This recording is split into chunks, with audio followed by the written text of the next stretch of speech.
kita berdoa. Engkau Tuhan yang sangat baik, Bapa yang peduli dengan hidup kami. Kalau pada saat ini kami bisa ada di tempat ini, kami percaya ada rancangan Tuhan yang sangat indah dalam kehidupan kami. Olehnya itu Engkau boleh menghantar kami di hari yang kudus, di Ka'bah-Mu yang kudus ini, untuk kami ada di dalam persekutuan yang sangat indah.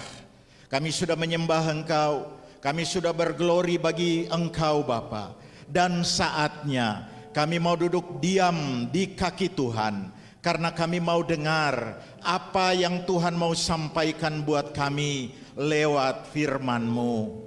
Bapa Surgawi, urapi hamba-Mu dengan segala keterbatasan yang ada, yang Engkau percayakan untuk menyampaikan isi hati-Mu buat kami saat ini. Urapi dengan kuasa Roh-Mu yang kudus, sehingga setiap apapun yang akan terucap dari lidah, dari bibir dan mulut hamba-Mu ini, semuanya ada dalam kendali Tuhan.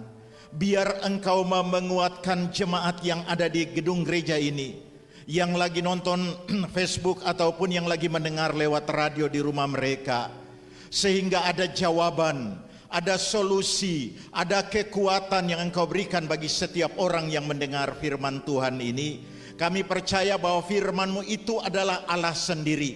Karena itu biarlah Engkau beracara di tengah-tengah pelayanan ini Bapa. Sampaikan isi hati-Mu buat kami, buat jemaat-Mu yang ada di dalam gedung gereja ini, yang lagi dengar firman Tuhan ini. Biarlah Engkau memberikan hati seorang murid, telinga seorang murid yang mau mendengar pesan-pesan gurunya di dalam pelayanan ini, sehingga kami mendapatkan sesuatu yang sangat-sangat spesial buat kehidupan kami hari ini dan hari-hari selanjutnya. Terima kasih Bapa, kami siap dengar firman-Mu di dalam nama Tuhan Yesus Kristus yang siap diberkati Tuhan.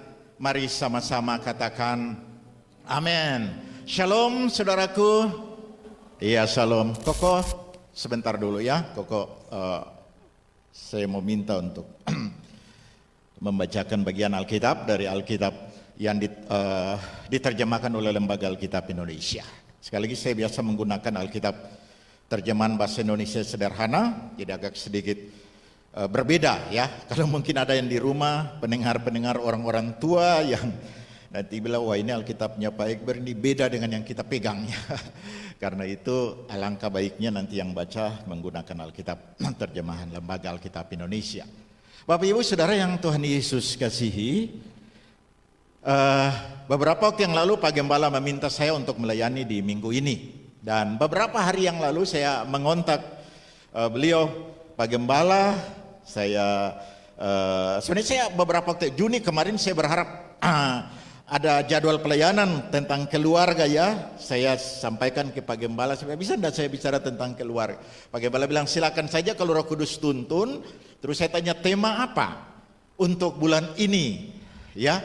Temanya produk pembenaran ya, produk pembenaran. Dalam beberapa hari ini saya tanya istri saya, ini kira-kira mau diarahkan kemana? Istri saya bilang ya inilah bahwa ada terjadi pertukaran dosa manusia di salib Yesus. Jadi beberapa hari ini sampai kemarin ketika saya sedang mempersiapkan firman Tuhan ini, memang bukan Roh Kudus secara audible ya, terdengar di telinga, tetapi di dalam hati saya itu kuat sekali ya.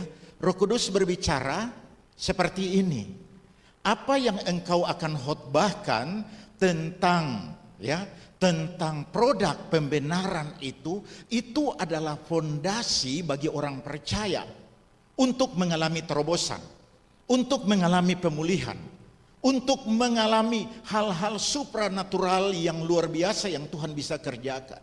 Persoalannya banyak orang Kristen, banyak orang percaya sampai sudah bertahun-tahun hidup di atas muka bumi ini, mereka tidak mengerti tentang produk pembenaran ini. Karena itu ketika suara itu kuat dari dalam hati saya dan saya percaya itu Roh Kudus, saya bilang, oh terima kasih Tuhan, saya dikasih kesempatan dengan tema ini. Sehingga apa yang saya katakan ke Pak Gembala lewat WhatsApp kemarin tentang keluarga itu tidak jadi. Saya pikir ini hal yang memang sangat penting sekali. Nah, saya mau berbagi sesuatu Bapak Ibu Saudara ya tentang orang-orang Kristen yang tidak mengerti tentang mereka itu sebenarnya adalah orang-orang yang menjadi produk-produk pembenaran, orang-orang yang sudah benar. Saya ingat beberapa tahun yang lalu waktu ada diminta pelayanan di Pediwang, selesai kami pelayanan, selesai makan siang, ada jemaat yang datang minta dilayani untuk didoakan. Saya bersama teman gembala GBI di sana, Pak Pendeta Bonaung, kami ke rumahnya. Rupanya dia sudah bertahun-tahun, bukan jemaatnya dari gereja yang lain, tetapi sudah bertahun-tahun mengalami sakit di bagian sini, sepertinya tertarik dan dia tidak bisa bergerak sama sekali. Jadi menderita sudah lebih mungkin 6-7 tahun yang lalu. Nah, ketika kami datang dan sedikit sharing awal, dia berkata begini, ya memang saya tahu, saya sadar, saya tahu diri, saya paham bahwa memang saya ini orang berdosa, dan kalau sekarang saya harus menanggung sakit ini karena dulu saya pernah bikin mata kau lah. Apa orang bilang apa ya, mata kau ya. Dia punya kebun, terus dia ada pasang sesuatu itu, ada orang pencuri dan orang itu mengalami celaka dan meninggal. Jadi itu terbawa, sekalipun dia dari latar belakang gereja karismatik juga, tapi itu terbawa, terbangun terus bahwa saya ini sudah pernah bikin dosa sampai orang mati, sehingga kalau saya hidup menderita sampai akhir nanti, oh itu sudah konsekuensi. Bayangkan saudara, ada orang Kristen, dan saya percaya mungkin di antara kita di sini atau yang ada di rumah saat ini yang juga punya pemahaman konsep yang seperti itu. Nah, karena itu pagi hari ini ketika kita akan berbicara tentang produk pembenaran itu, saya harap di akhir khotbah nanti ketika kita berdoa, mari sama-sama kita praktekkan. Karena ini punya kaitan dengan kuasa doa. Saudara tahu ya, Yakobus 5 ayat 16b bilang, doa orang benar jika dengan yakin didoakan sangat besar kuasanya. Itu kalimat yang disampaikan dalam kitab Yakobus. Ya. Lalu kalau orang berpikir saya ini orang berdosa karena pernah bikin kasih kena mata kau di orang 7 tahun lalu saya harus menderita begini sampai saya mati, berarti firman Tuhan itu tidak benar dong. Nah, yang jadi soal orang-orang Kristen tidak mengerti tentang status mereka. Mereka berpikir bahwa orang benar itu tadi doa orang benar, itu berarti orang suci kudus tidak pernah bikin dosa. Ya, wah ini yang. Nah, saya bersyukur sekali ada kesempatan yang baik ya untuk kita bisa mengerti tentang kebenaran ini. Karena itu, mari Koko saya ajak Roma pasal 3 ayat 21 sampai 26. Ya.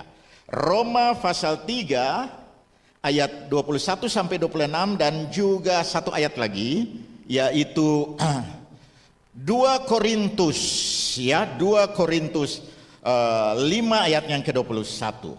Oke, silakan. Roma 3 ayat yang ke-21 sampai pada ayat yang ke-26, demikian bunyi firman Tuhan. Lembaga Alkitab Indonesia memberikan judul Manusia Dibenarkan Karena Iman. Ayat yang ke-21, tetapi sekarang tanpa hukum Taurat kebenaran Allah telah dinyatakan, seperti yang disaksikan dalam kitab Taurat dan kitab-kitab para nabi, yaitu kebenaran Allah karena iman dalam Yesus Kristus bagi semua orang yang percaya, sebab tidak ada perbedaan. Karena semua orang telah berbuat dosa dan telah kehilangan kemuliaan Allah, dan oleh kasih karunia telah dibenarkan dengan cuma-cuma karena penebusan dalam Kristus Yesus. Kristus Yesus telah ditentukan Allah menjadi jalan pendamaian karena iman dalam darahnya. Hal ini dibuatnya untuk menunjukkan keadilannya karena ia telah membiarkan dosa-dosa yang telah terjadi dahulu pada masa kesabarannya. Maksudnya ialah untuk menunjukkan keadilannya pada masa ini supaya nyata bahwa ia benar dan juga membenarkan orang yang percaya kepada Yesus. Oke, ayat yang kedua dari 2 Korintus 5 ayatnya yang ke-21.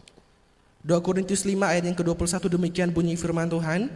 Dia yang tidak mengenal dosa telah dibuatnya menjadi dosa karena kita, supaya dalam Dia kita dibenarkan oleh Allah. Oke, terima kasih ya. Sebelum ke Jakarta, silakan duduk. Sebelum ke Jakarta tampil di sini dulu ya. Ini calon mahasiswa dari Pak Pendeta, STT Pak Pendeta Erastus. Oke, ya. Bapak Ibu Saudara yang Tuhan Yesus kasihi, ini menarik ya kalau kita lihat di ayatnya yang ke-22 tadi, bahwa pembenaran yang dilakukan oleh Bapa terhadap manusia itu berlaku untuk seluruh manusia. Hanya melalui kepercayaan atau iman kepada penyelesaian Yesus di kayu salib. Itu persoalannya. Ya. Memang pembenaran kita dijadikan orang benar itu untuk semua. Di sini dikatakan untuk semua orang. Sebab semua manusia telah kehilangan kemuliaan Allah dan telah berdosa. Karena itu manusia harus dihukum. Karena di pandangan Allah dia sudah menjadi orang yang bersalah, bukan orang benar. Nah, lalu kita lihat tema bulan ini dari GB Blessing itu yaitu produk pembenaran. Kalau kita bicara produk itu adalah sesuatu yang dihasilkan dari sebuah proses, ya. Ya. Jadi barangkali kalau saya mau sederhanakan biar kita lebih mengerti, kalau kita tidak pakai produk, karena produk ini mungkin kita akan orientasi kita ke hal-hal yang bersifat marketing, pemasaran dan lain-lain. Barangkali lebih tepat saya katakan hasil pembenaran. Karena sebuah produk itu akan didapatkan hasilnya itu melalui proses.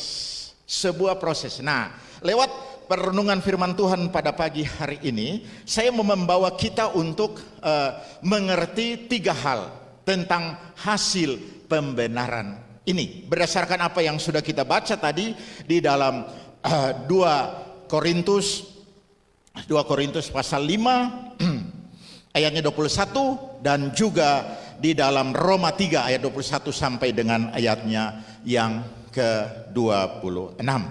Ya. Saudaraku yang Tuhan Yesus kasihi, sebuah produk itu ya bisa ada karena pasti ada penyebabnya. Ya, pasti ada penyebab. Oke, mungkin kita belum tahu ya kalau Thomas Alva Edison, penemu balon pijar, penemu listrik itu, kenapa sehingga dia bisa menciptakan balon lampu yang menerangi kita, ya. Itu tidak serta-merta, ya. Tidak serta-merta dia lagi duduk begini, saya langsung cipta balon pijar. Tidak.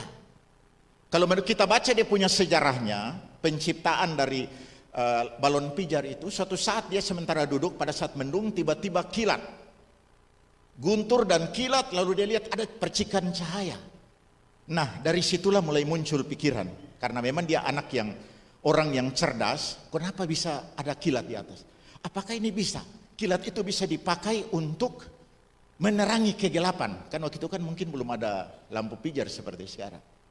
Nah, dari situlah dia mulai proses. Jungkir balik sampai beberapa catatan mengatakan dia sampai puluhan ribu kali, 10 ribuan kali, coba sana, coba sini. Lalu akhirnya sekarang lewat proses itu ada produk yang keluar, ada hasil yang keluar, yaitu apa yang kita kenal dengan balon lampu. Ada penyebabnya, ada sebab akibatnya dari awal. Nah, saudara tahu juga mungkin kisah penciptaan produk sepatu. Ya, sepatu ini diciptakan di tahun beberapa ratus lah yang setelah Masehi. Ada seorang raja dari Persia. Raja dari Persia ini dia mau pergi ke satu tempat. Lalu dia perintah, dia punya pembantu-pembantu, perdana menteri dan saya tidak mau injak tanah. Saya tidak mau injak tanah. Jadi tolong siapkan semacam karpet, tikar atau apa. Maka dipotonglah sejumlah binatang-binatang, lalu disusun, dibikin kayak karpet sampai ke desa seberang sana. Nah, lalu Perdana Menterinya bilang, berpikirnya begini, ini kalau kita begini terus bisa-bisa cukup lama ini, binatang-binatang habis semua kulitnya ini. Ya kan? Karena kalau dia mau pergi ke sebelah lagi kita. Nah, maka terpikirlah dalam benak Perdana Menteri, bagaimana kalau kaki raja saja yang kita lapisi dengan apa namanya? Ini kulit binatang. Dari situlah dibikinlah kulit binatang sehingga tidak perlu lagi sampai ke sana, tetapi cukup raja punya kaki yang dilapisi dengan kulit binatang sehingga dia tidak tidak injak lagi tanah. Sebuah proses kan, ada penyebabnya. Ya, karena raja mau begini, ada yang berpikir begini, maka sekarang ini terciptalah sepatu dengan segala model, termasuk model saya ini ya, yang Keds lagi ya. Itu awalnya dari sana. Nah, jadi hasil atau produk yang keluar itu ada sebabnya. Nah, kita bicara tentang hasil, tentang produk pembenaran itu, kita harus tahu apa penyebabnya. Karena itu yang pertama, saya mau bawakan kita untuk mengerti apa penyebabnya sehingga harus ada produk yang dikeluarkan yang pembenaran itu, produk kebenaran itu, hasil kebenaran itu, apa sebabnya? Lalu yang kedua, bagaimana prosesnya? Dan yang ketiga, apa dampaknya bagi kita? Saudaraku yang Tuhan Yesus kasihi, kita melihat ya, kalau sekarang ini kita sudah menjadi orang-orang benar karena dibenarkan oleh penyalipan Yesus di kayu salib, maka kita harus mengerti supaya kita lebih paham, maka kita harus lebih tahu apa yang jadi penyebab. Sehingga harus ada ya, harus ada ini proses pembenaran ini sehingga menghasilkan produk ini, hasil ini. Itu berarti bahwa kita harus melihat beberapa hal yang terjadi di awal penciptaan. Ya, di awal penciptaan. Saudara, Kejadian pasal 1 ayat 26 ya. Kejadian pasal 1 ayat 26 itu ketika Allah menciptakan seluruh isi bumi ini. Ya, di ayat 26 ketika dia menciptakan manusia, di situ dikatakan apa? Lalu Allah menciptakan manusia itu seturut dan segambar dengan dia. Itu berarti sifat-sifat keilahian dari Allah itu diturunkan, ya, dinyatakan di dalam diri manusia yang diciptakan.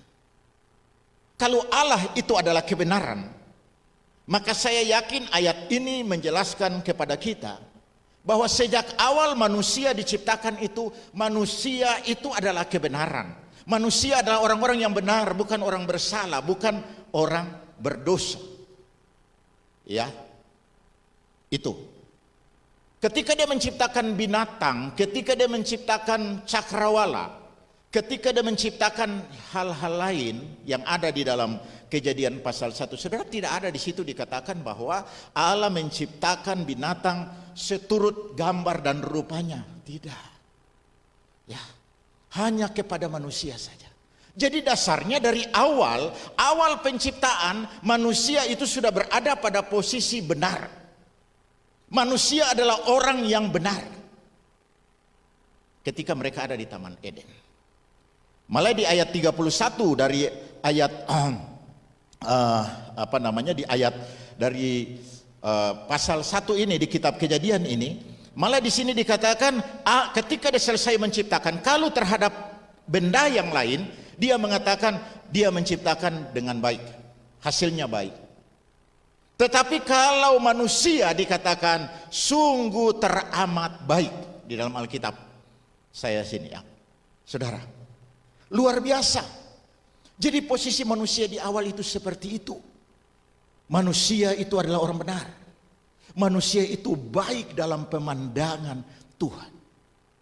Itu sejak dari awal. Nah, kita mengerti tentang mengapa, sehingga apa penyebabnya, sehingga perlu ada proses sampai pada pembenaran itu tadi. Ya, proses pembenaran itu. Nah, rupanya karena ketidaktaatan manusia Akhirnya saudara apa? Kalau kita lihat ya, nanti kita bisa, saya kira ini kisah yang sudah kita tahu, hanya saya ulang sedikit untuk membawa kita mengerti tentang hasil pembenaran ini. Di pasal 3 kitab Kejadian kan manusia jatuh dalam dosa. Ya, manusia jatuh di dalam dosa. Dan ketika mereka, ular sudah mendapatkan hukuman dan lain sebagainya, kita perhatikan pada ayatnya yang ke-23 dan 24. Manusia yang benar tadi ketika tergoda dengan tipu muslihat iblis, apa akibat selain akibat penderitaan secara fisik? Saudara tahu di pasal 3 ayatnya yang ke-23, lalu Allah mengusir mereka keluar dari Taman Eden. Kalau di Taman Eden itu manusia akan hidup kekal, tidak akan mati, maka terusirlah mereka. Sehingga kalau sekarang dibilang orang Kristen mempercayai dosa warisan, iya betul. Dulunya seharusnya kita tidak mati karena kita ada di Taman Eden. Tetapi karena Adam dan Hawa berbuat dosa, maka kita diusir keluar dari Taman Eden. Maka kita ada di dunia ini yang fana. Sehingga kalau ada orang mati, ya itu hal yang biasa. Dan itulah yang disebut dosa warisan dalam pengertian orang Kristen. Iman Kristen. Nah ini kan sering diperdebatkan di dalam debat-debat Islam Kristen di media sosial. Masa sih dosa ayah anak yang tanggung? Ajaran Kristen bagaimana? Bukan itu maksudnya. Ya, yang dimaksud dengan orang Kristen percaya dosa warisan itu perbuatan Adam dan Hawa yang harusnya torang ada di Taman Eden tidak mati. Sekarang ini torang harus mati. Ya. Jadi ayat 23 Allah mengusir, lalu 24 bukan saja mengusir saudaraku. Di situ dikatakan dia menghalau dengan kerup-kerup. Artinya apa? Allah usir dan bilang jangan mau datang lagi. Dia batasi tempat itu Taman Eden. Supaya apa? Manusia tidak bisa datang lagi ke tempat itu. Saudara, kalau kita mengerti kebenaran ini memang luar biasa. Kenapa di bait Allah orang Israel itu ada namanya halaman, ada ruang kudus, ada ruang maha kudus yang ada tirai pemisah. Nanti pada saat Yesus mati di kayu salib baru tirai itu sobek. Sebenarnya itu gambaran dari ayat 24 ini. Tuhan membatasi, keluar sana dan jangan coba-coba datang lagi ke sini. Kita mengerti kebenaran ini saudaraku. Ini yang pertama. Kenapa? Ya, harus ada sebuah proses pembenaran untuk menghasilkan hasil pembenaran atau produk pembenaran itu karena ini. Kalau Adam dan Hawa tidak jatuh dalam dosa, kita akan ada di Taman Eden dan tidak perlu ada hal-hal lain yang dikerjakan oleh Bapa Surgawi untuk kita sampai harus mengorbankan anaknya Yesus Kristus. Jadi kita paham kan bahwa sejak awal manusia diusir dan dibilang jangan datang lagi. Tetapi karena ada janjinya di dalam Kejadian 3 ayat 15 bahwa dia akan menyelamatkan lagi manusia, maka hal kedua yang kita harus mengerti bagaimana proses itu terjadi. Ya. Bagaimana proses itu terjadi? Ya. Penyebab tadi itu adalah karena Adam dan Hawa jatuh dalam dosa. Manusia terusir dan Tuhan tidak mau lagi manusia datang kepada dia. Dia pasang kerup-kerup menghalangi mereka untuk datang kepada dia. Tetapi puji Tuhan, dia tidak membiarkan manusia ada dalam situasi seperti itu terus-terus. Karena dia mau kembali lagi menyelamatkan manusia karena kasihnya kepada ciptaannya yang tadi diciptakan segambar, ciptaan termulia, dia mau kembalikan dalam posisi semula. Sehingga harus ada proses. Proses itu harus terjadi. Nah, proses itu terjadinya bagaimana? Yaitu manusia boleh datang, yang kedua, manusia boleh datang kembali kepada dia lewat perbuatan, lewat tindakan, yaitu apa? Mempersembahkan korban bakaran, korban sajian. Pokoknya untuk bisa datang kepada Allah, untuk bisa menikmati berkat-berkat dan perlindungannya, maka manusia harus melakukan satu ritual, yaitu mempersembahkan. Ya, mempersembahkan. Ya, macam-macam jenisnya. Tetapi perjanjian lama lebih banyak mengedepankan persembahan, yaitu anak domba Allah yang tak bercacat. Ya. Perjanjian lama di dalam kitab Imamat itu jelas sekali. Ya, kalau dia cukup kaya silakan lembu yang tak bercacat. Tetapi kalau dia orang-orang biasa, cukuplah bagi dia mencari domba yang tak bercacat, anak domba yang tak bercacat, yang tak ada kerusakan pada bagian tubuhnya, lalu itu dibawa kepada imam. Ya, dibawa kepada imam. Lalu imam akan meletakkan, kalau ada seseorang yang berdosa, dia ingin mendapatkan pengampunan dosa, maka imam akan meletakkan tangan orang yang berdosa itu di atas kepala dari anak domba yang tak bercela tadi, anak domba yang tak bercacat tadi. Dengan maksud apa? Dosa orang itu ditimpakan, dipindahkan kepada anak domba yang tak bercacat tadi. Sehingga kalau itu habis disembeli, dipersembahkan kepada Bapa Surgawi, maka dosa orang tadi, dia berzina, dia mencuri, dia mengucapkan saksi dusta dan lain sebagainya, itu semuanya sudah berpindah ke anak domba yang tak bercela tadi. Nah, saudara bayangkan kalau proses itu terjadi, masih Tuhan izinkan dilakukan tanpa kedatangan Yesus, kita sampai ada pada saat seperti ini. Saya kira untuk menyiapkan domba saja di pasar modern atau pasar Rawajaya atau pasar Wasia tercukup untuk blessing saja. Iya, iya kan? Kita ada berapa? 30-an keluarga. Satu keluarga ada 3-4 orang. Satu hari ada 4 orang bikin dosa. Misalnya. Bayangkan saudara, tombaku cari itu anak domba di pasar modern, tarakan baku cuk. Itu baru blessing. Belum lagi gereja lain. Iya kan? Ya, ya saudaraku, luar biasa. Ini ada proses yang memang ini satu rangkaian cerita yang luar biasa indah sekali. Sampai pada kita temukan terakhir itu ada produk pembenaran, hasil pembenaran yang dampaknya bagi kita. Nah, karena itu sejak awal memang demikian, saudara. Manusia tidak bisa datang kepada Bapa secara langsung. Harus melalui imam besar. Saudara mau mengaku dosa? Ada berbuat dosa, harus imam besar punya tangan di atas saudara, saudara punya tangan di atas kepala domba. Saudara mau datang berdoa meminta kepada Bapa, harus lewat imam besar. Itu pun tidak setiap hari.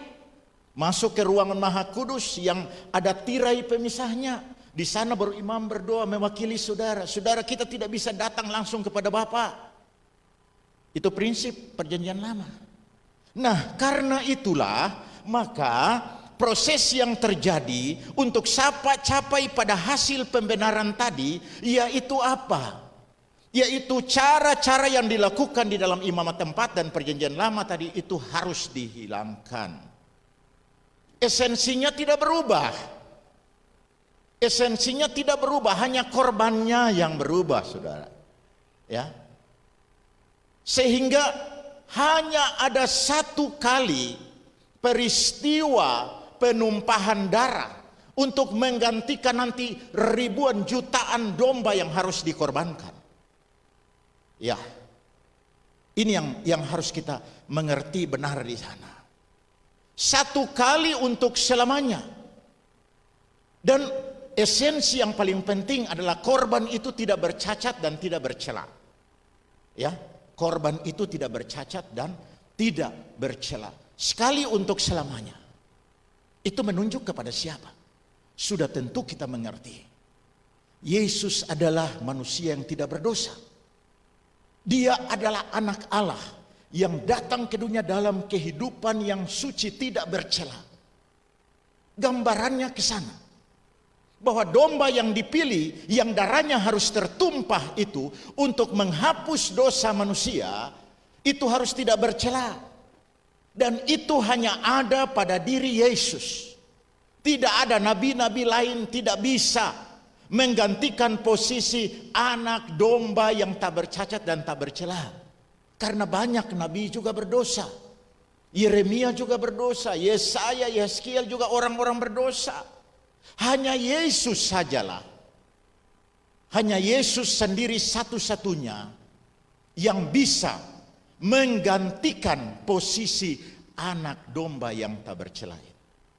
Karena itu ketika dia pertama kali muncul, apa yang dikatakan Yohanes di dalam Yohanes 1 ayat 29? Yohanes bilang, lihat, dia anak domba Allah yang menebus dosa manusia. Ya. Jadi Yohanes juga mempertegas itu ketika pertama kali dia membaptis Yesus. Dia langsung mengatakan, itulah anak domba Allah. Jadi posisinya sama dengan domba tadi di dalam perjanjian lama, ketika di atas kepalanya itu ditanggung dosa orang itu. Nah, saudara, orang Kristen mengimani dan mempercayai bahwa Yesus mati di kayu salib itu karena dia menanggung dosa-dosa kita semua. Sampai sempat Natal kemarin kan agak heboh ketika kawan kami Pak Pendeta Adel GBI 1 jam saja memberikan tema Natal, Yesus adalah manusia yang paling berdosa. ya, heboh kan, sampai sekarang juga masih sering diperdebatkan. Pengertian mereka begini, ya karena semua dosa manusia di dunia ini seluruhnya itu ditanggungkan kepada Yesus. Sehingga menurut Pak Pendeta Adel, kita punya teman, bahwa Yesus disebut manusia paling berdosa karena itu semua orang pedosa itu ditanggungkan ke dia. Entah ya, ini kan perdebatan. Banyak orang sih bilang, iya tapi bukan berarti dia orang yang paling berdosa. Dia menanggung dosa orang tapi kan bukan berarti dia manusia paling berdosa. Tetapi pengertiannya sama dengan anak domba Allah tadi. Anak domba yang ada di perjanjian lama. Orang yang berdosa, tangannya ditaruh di atas kepala domba, disembeli, darahnya tercurah, darahnya keluar, dipersembahkan kepada Bapa di sorga. Lalu dosa orang itu berpindah ke anak lembu.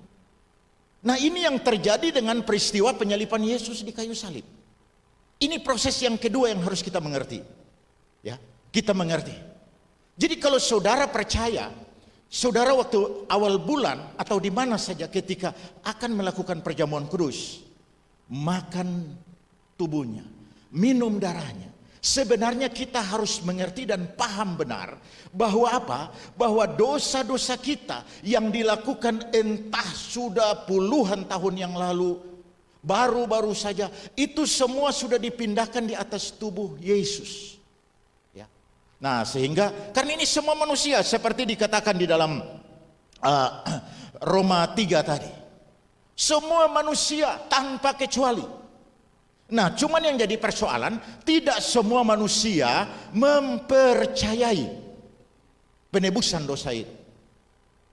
Tadi malam saya sempat buka debat Islam Kristen di salah satu Facebook.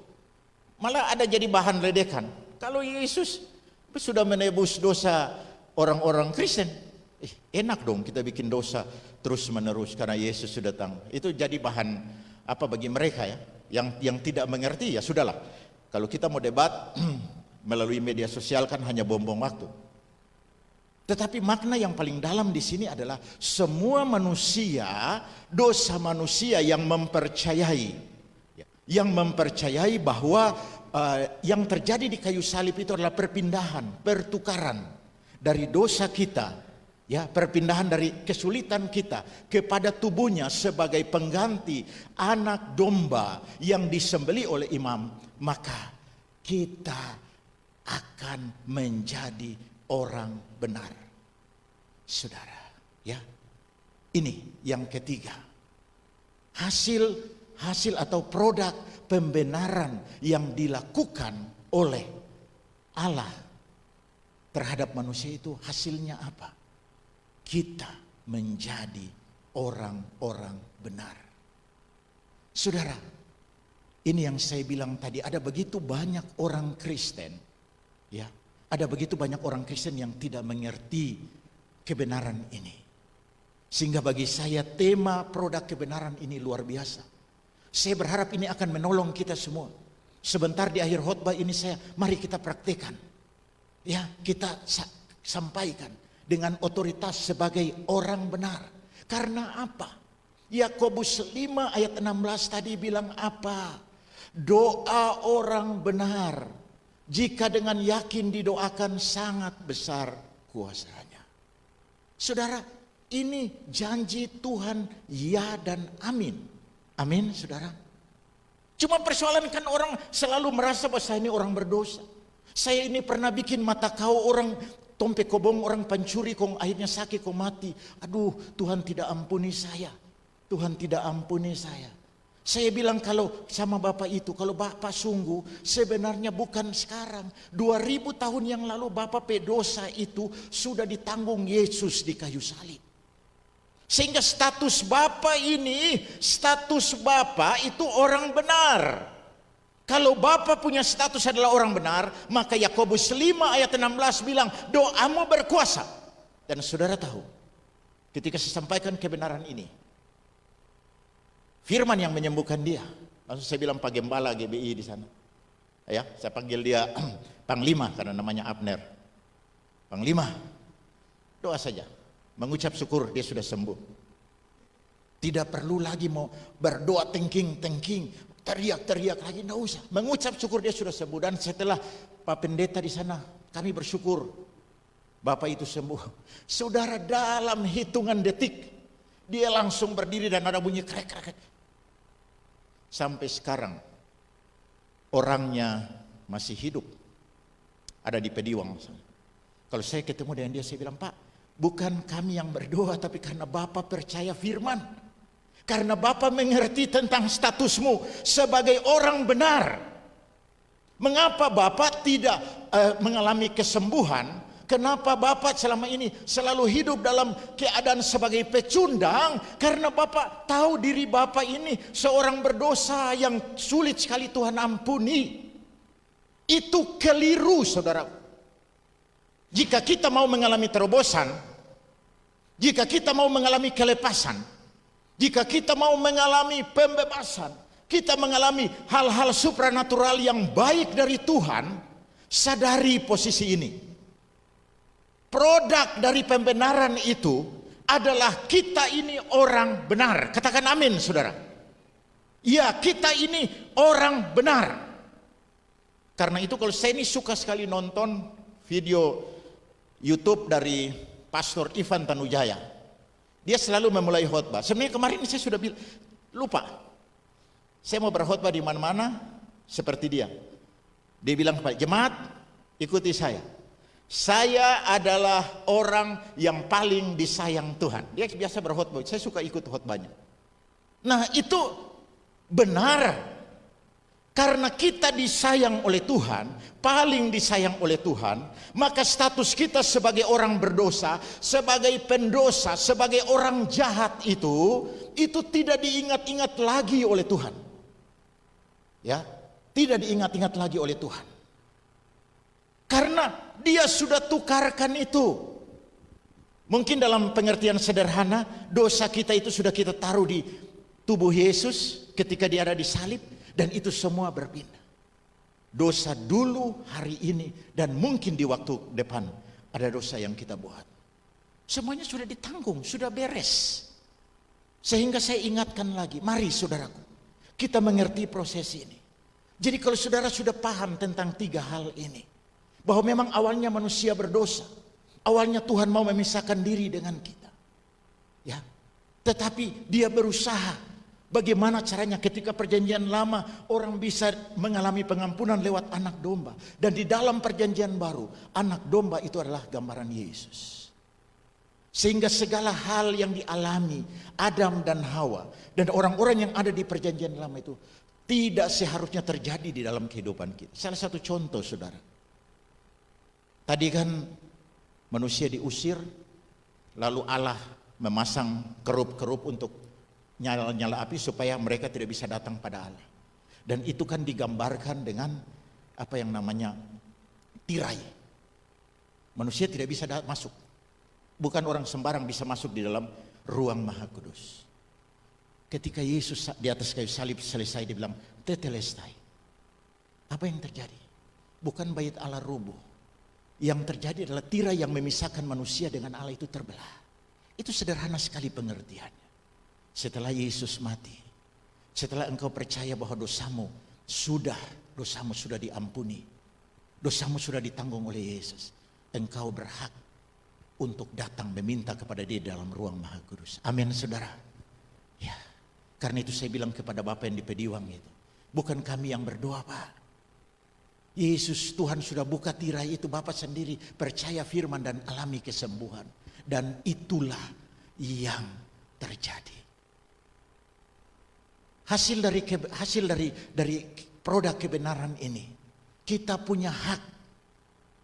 Ya, kita punya hak untuk datang kepada Bapa. Saudara, ini yang harus kita ajar kepada semua jemaat. Sehingga jemaat tidak harus berharap ada sembuh dari sakit ketika ada hamba Tuhan dari luar negeri akan datang. Hamba Tuhan yang diurapi. Ketika sakit harus minta gembala, harus minta diaken untuk datang berdoa. Sepertinya hubungan kita masih dibatasi oleh tirai tadi. Sehingga kita tidak punya keberanian dan kemampuan untuk datang. Saudara, saya ya dengan istri saya ini, kalau orang datang doa di rumah, minta saya lebih banyak saya kasih firman saya tentang ini, kebenaran ini.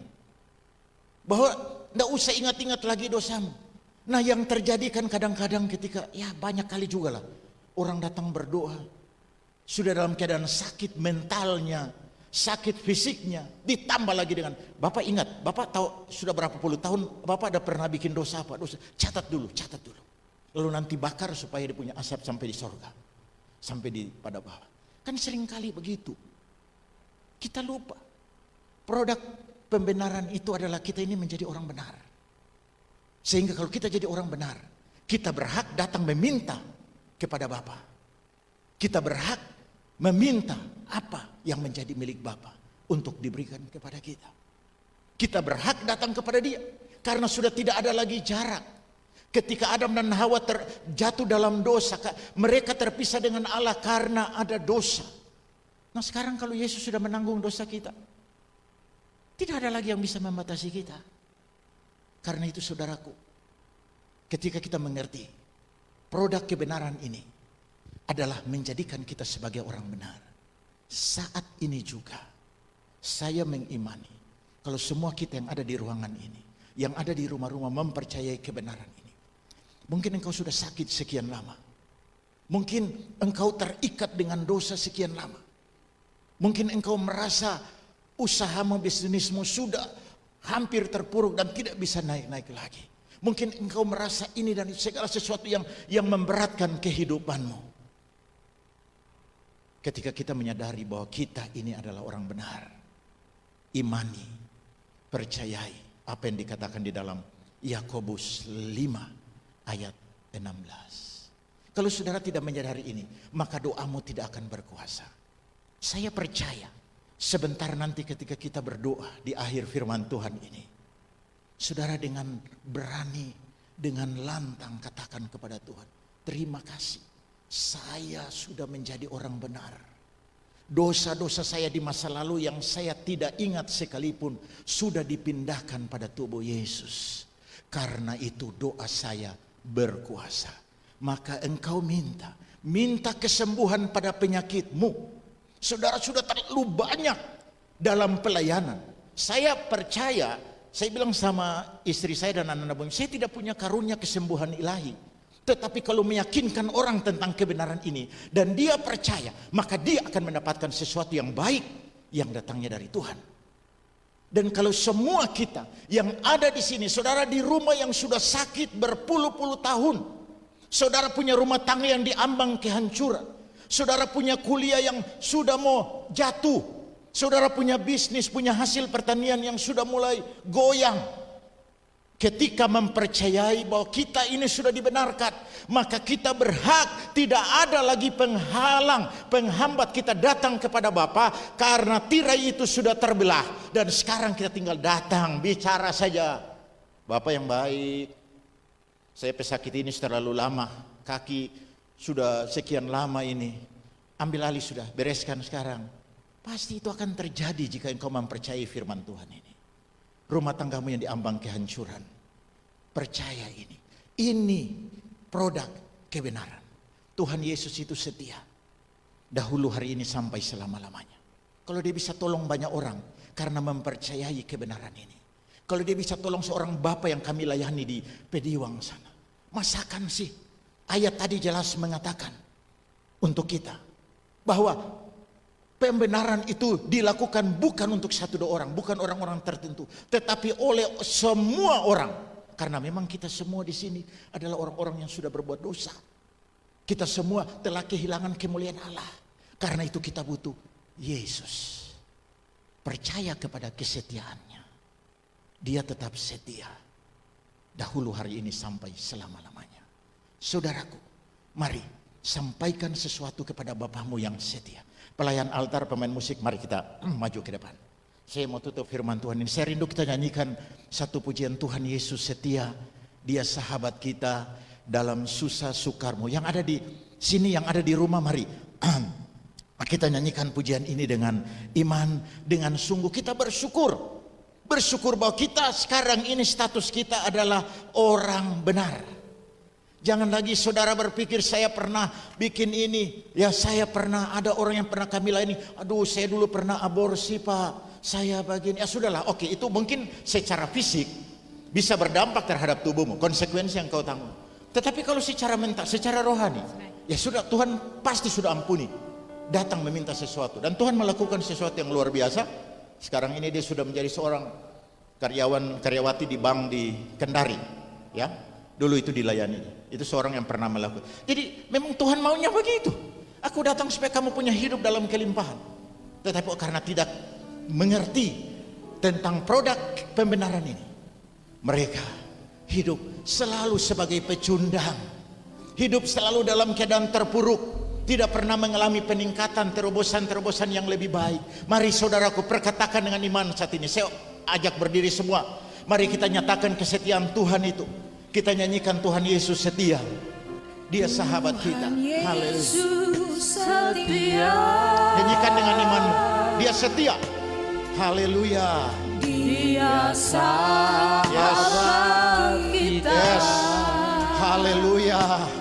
Iya, terus Bapa, Roh Kudus bekerja sekarang ini Tuhan. Kalau firman ini yang Engkau minta hamba-Mu sampaikan, biar mereka mengerti. Yang ada di gereja, yang ada di rumah-rumah, mereka akan mengalami kelepasan dan terobosan. Haleluya. Percaya akan kesetiaan Tuhan. Yes, Dia mengerti. Mungkin engkau sudah lama berdoa, air matamu sudah hampir kering. Dia mengerti. Haleluya. Amin. Yes. Mungkin ada badai lagi mengamuk, tapi dia tetap setia. Ayo, lebih sungguh-sungguh lagi. Katakan Tuhan Yesus. Ya, benar Bapak. Roh Kudus bekerja di tempat ini, bekerja di rumah-rumah. Haleluya. Dalam nama Yesus. Haleluya. Terima kasih Bapak. Engkau sahabat kami. Iya, mungkin ada yang sedang susah, ada yang sedang berduka. Engkau tetap setia. Engkau selalu memberi penghiburan. Haleluya. Yes. Amin. Tuhan, Engkau mengerti. Engkau mengerti. Amin. Haleluya. Ada yang menangis karena sudah penyakit sekian lama. Ada yang menangis karena masalah rumah tangga. Ada yang menangis karena ini dan itu. Tuhan Yesus tetap setia padamu. Yes. Nyanyikan lagi dengan lebih sungguh-sungguh. Percaya Tuhan Yesus setia. Haleluya. Haleluya. Yes. Dia sahabat yang tidak akan pernah meninggalkanmu. Haleluya. Orang tuamu, saudaramu, temanmu boleh meninggalkan engkau,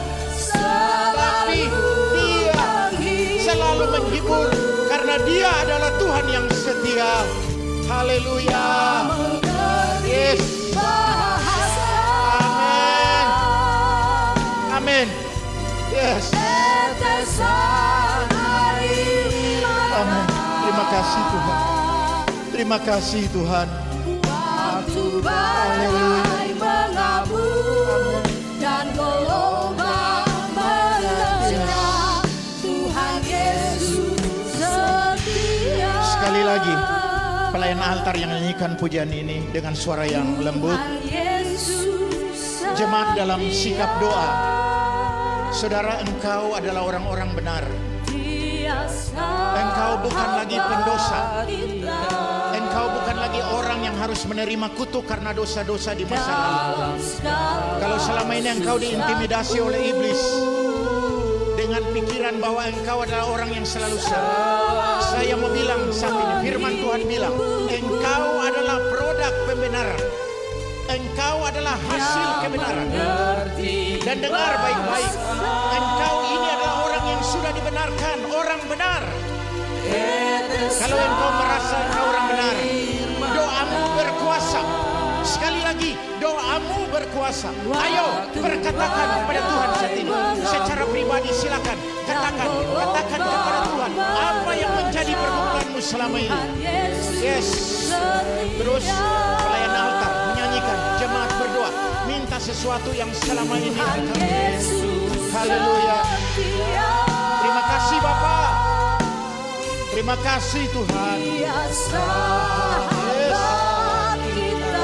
Engkau langsung datang kepada Bapa. Tidak ada lagi tirai. Tidak ada lagi pemisah. Engkau berhak datang kepada Bapa. Masuk ke ruang Maha Kudus. Karena tirai itu sudah terbelah. Haleluya. Terima kasih Tuhan. Haleluya. Amin. Haleluya. Glory, haleluya Bapa. Waktu badai mengamuk dan gelombang menerjang, Tuhan Yesus setia. Kita biarkan musik saja yang mengalun dengan lembut. Mari kita semua ini adalah orang-orang yang benar. Bukan karena kita tidak berdosa, tetapi karena dosa kita sudah dipindahkan pada tubuh Yesus. Semua saudara dan saya tanpa kecuali saat ini adalah orang-orang yang sudah dibenarkan. Karena itu firman Tuhan bilang, doa orang yang benar, doa orang benar jika dengan yakin didoakan, sangat besar kuasamu. Saat ini Tuhan bilang, doa engkau sangat besar kuasanya. Perkatakan sesuatu kepada Tuhanmu, Tuhan yang sangat-sangat mengasihi. Mungkin sudah sekian lama engkau di rumah berdoa untuk sesuatu penyakit, keadaan rumah tangga, bisnis, pekerjaan, mata pencarian, keterikatan dengan dosa. Engkau jatuh bangun, sepertinya tidak ada jalan keluar. Tetapi hari ini Tuhan izinkan firman Tuhan ini ada di telingamu, ada di dalam hatimu untuk mengerti ini, bahwa engkau akan mengalami kelepasan, engkau akan mengalami terobosan. Dan mulai hari ini perubahan besar terjadi dalam hidupmu. Saya percaya dalam waktu 1-2 hari ke depan saya akan dengar ada orang bersaksi bahwa Tuhan melakukan perkara yang ajaib setelah mempercayai firman Tuhan ini. Bukan setelah didoakan oleh hamba Tuhan ini, tetapi setelah saya percaya firman Tuhan ini, Tuhan melakukan terobosan. Tuhan Yesus melakukan perubahan yang luar biasa dalam kehidupan saya. Terima kasih Bapak. Bapak Sorgawi, engkau sudah mendengar apa yang diucapkan, apa yang diminta oleh hamba-hambamu yang ada di dalam gereja ini, yang ada di rumah-rumah, yang lagi nonton ibadah ini. Engkau sudah dengar, engkau yang akan beracara ketika kami tahu status kami sebagai orang-orang yang sudah dibenarkan, orang-orang yang sudah dibebaskan dari dosa, kutuk dosa. Kami datang kepadamu tanpa ada penghalang lagi. Itulah produk kebenaran yang kami terima. Kami imani Bapa, engkau akan berkarya secara luar biasa, karena engkau mau kami hidup menjadi orang-orang yang hidup di dalam berkat kelimpahan jasmani dan rohani. Kami tidak akan sakit lagi. Kami tidak akan kekurangan lagi. Kami tidak akan jatuh bangun dengan dosa yang sama lagi. Karena hari ini kami sudah bebas. Karena kami ini adalah produk kebenaran Tuhan. Terima kasih Bapak. Hambamu sudah berhenti bicara. Hambamu sangat terbatas. Tetapi Roh Kudus tidak akan pernah terbatas untuk terus membawa firman Tuhan ini sampai umatmu ini menikmati janji-janji Tuhan yang pasti dan amin. Terpujilah namamu Bapa, di dalam nama Tuhan Yesus. Haleluya. Yang sudah diberkati Tuhan sama-sama katakan amin. Tuhan Yesus memberkati. Silakan duduk. Ya, puji Tuhan, firman yang